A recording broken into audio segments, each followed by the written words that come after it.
and welcome to Surf All Day A1A, my YouTube channel where I tell you all about my surfing adventures. And in this episode, we're going to go back in time. I should start off by saying, though, that the images here are from Google Earth. And if you would like to take a surf trip to the location I'm about to show you, there are links in the description for how to get cheap hotels, cheap flights, but can understand if you're not that into flying right now. Maybe you want to drive. Also have links to how to get an RV. Renting an RV is one terrific way to travel in a surf trip, and if you've ever done it, I don't need to convince you. You avoid all the hassles of the hotel being stationary, and you pick up some new hassles too, like flat tires and engine problems. But if you rent it, that's not your problem. Okay, so let's get right to it. Surfing Boston. Surfing Boston.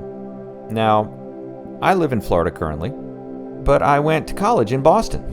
And while I went to college in Boston, I surfed through 5 New England winters, and it was a little cold, certainly.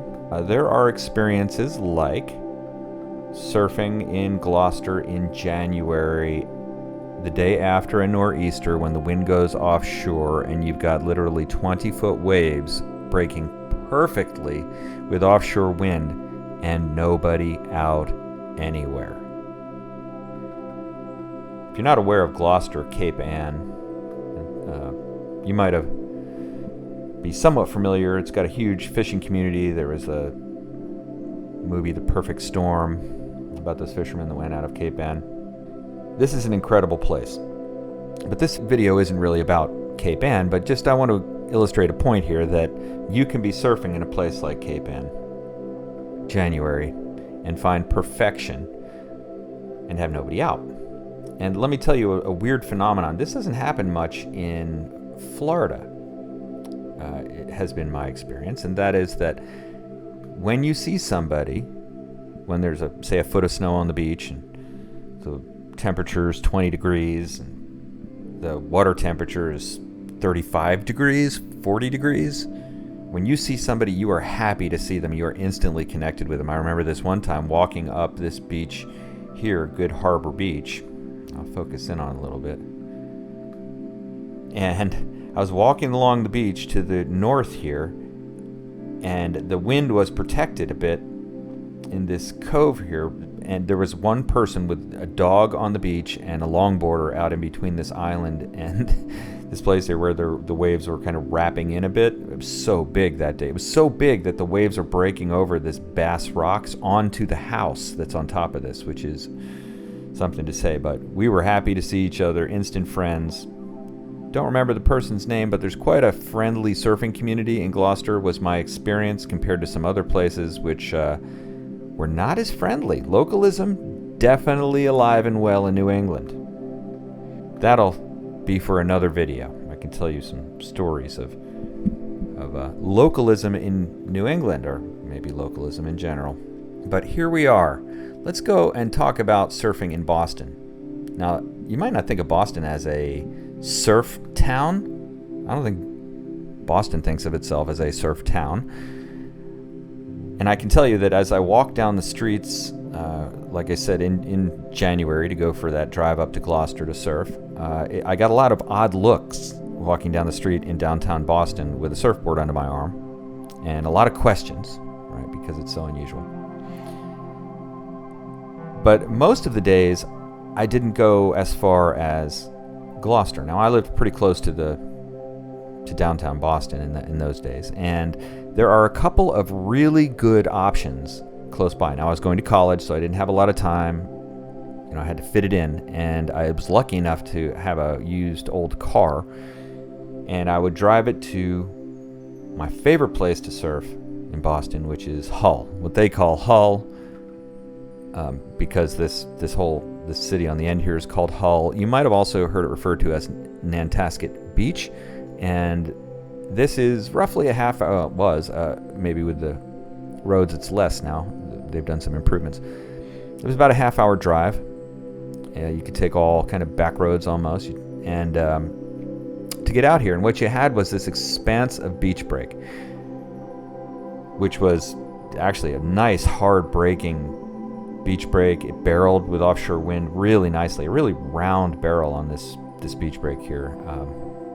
And then up towards the north here, there is a point break, which is a little more contested, but certainly what I would consider to be a really, really good point break. And it's not hard to see why that might be. You can see the bottom here drops off to deepness. Look at that boat is cruising into the bay here, and I've seen days it just peels along here, perfection. This is more of a city break, right? So you're not going to necessarily have people stoked to see you show up at that spot, but there's a lot of beach break to explore this way. Now, when you're surfing in a major metropolis like Boston, there are a couple things to consider. First of all, the pollution here is hard to fathom. If you live in a place like Florida, where the very little industry except for a few primary spots, Tampa, Miami, Jacksonville, it may be hard to envision the long history of marine pollution that has happened in Boston Harbor. And it starts with all the way back to the early days of America, back in the 1700s and earlier. And they would do things like tan hides and dump the mercury-laden residue in the harbor. So there is an incredible amount of historical pollution that's built up over hundreds and hundreds of years. And then there's the everyday pollution, which is things like stormwater runoff and, well, quite frankly, raw sewage. It's a major factor here. So understand you're surfing, when you surf in a place like this, in a polluted area. Now you can take some precautions. One thing that you should do if you surf in city breaks like this is to use some, like an alcohol and hydrogen peroxide solution. Swimmer's ear is one example of a product you can buy like that. Put it in your ears afterwards. When you're in the water, as the water attempts to enter your mouth, do not allow it. Keep your mouth closed and try not to get water in your mouth. So I'm just going to tell you, I've had days where I surfed at Nantasket Beach where head-high waves, perfect barreling, makeable waves, and the water was literally yellow. And I mean yellow, like yellow. So I don't see that much in Florida, but I saw it a lot in this area. Now, I think you just have to manage your risk, right? So long-term exposure, maybe not great, but hey, I'm surfing. So I don't know about you, but I'm surfing. But this is a fun thing to go, explore, and as a novel thing to go surf, especially in the winter. You go to these places in the winter and you will not be competing. And the reason is that, and I mean winter, like January in Boston, it hurts. The water hurts when it touches your skin. You will, even with a full hood on, you will get a ice cream headache like you have never imagined. And that's why in New England in the wintertime, the idea of surfing a beach break, like in Florida, it's very common to surf beach breaks all over the place, but the idea of duck diving through this Nantasket Beach situation, wave after wave, is almost unfathomable. So to find the points, and there are a lot of them in New England, is really the key. This is one well-known point break, but there are many others. Now you can also surf, you can see this is the south side of the harbor, you can also surf on the north side of the harbor. I've never heard of good waves actually happening up in this neck of the woods in Winthrop, although I did drive out there a bunch of times and checked and just thought, oh, look at that, look at that. That's got to be incredible with all this, the sand spits and everything, and but I'm sure there are waves around there, and I'm just not aware of them. Nahant is another place. Surfing spot. There are a number of places up north of here. Revere Beach is another interesting place. Long beach break. Again, never really was that impressed by the waves, but you can see it's kind of tucked in there. But here we're getting now down to the idea of surfing New England, which is that, this is not the beach breaks of the, say, Maryland South kind of setup that we get in the east coast of the United States. This is a varied rocky coastline with lots of different possibilities. And as you get down to Duxbury or even Plymouth, they do get waves there. But you just have to know the when, what, and how of getting there. And that's part of the fun of surfing in New England is learning that. Now, if you're willing to live in Boston and drive out to Cape Cod, you're going to for sure get, in my opinion, twice the size of what you would in this area. A lot of the swell can be blocked from the south, but the east swell, or the swell from the north, winter storms that spin up to the north, they're picking it up all the way down here, and you can get some amazing situations. But Cape Cod is just a desolate, windswept place in January. If you've ever surfed Cape Cod on a big swell in January, it is one of the spookiest things I can imagine doing. With seals popping their head up right next to you, and there's big white sharks around in that neck of the woods, and it's just, I remember I had one session there actually at a place called Coast Guard Beach, which I'll try to show here. Yeah, there it is, Coast Guard Beach. I would dare anybody to swim across this little gap here, just because it seems so spooky. Large white sharks patrol this area frequently, and not uncommon to kind of spot them. Actually, Thoreau used to go on beach walks from Walden Pond, and he would walk the beach of Cape Cod, and he described seeing these gigantic sharks and so on along. So this is quite a spot, but these are like 90-foot cliffs here, and it's a slamming beach break. The conditions are constantly changing here with the storms, and it's a beach break and a lot of shifting sand. No rock setups here. 90-foot cliffs, beautiful, stunning, beautiful, expansive place to surf. I remember going here one time in August, and the temperature was probably 98 degrees with light offshore wind and a slightly overhead glassy swell coming in the middle of the summer, and that water was bone-chilling cold.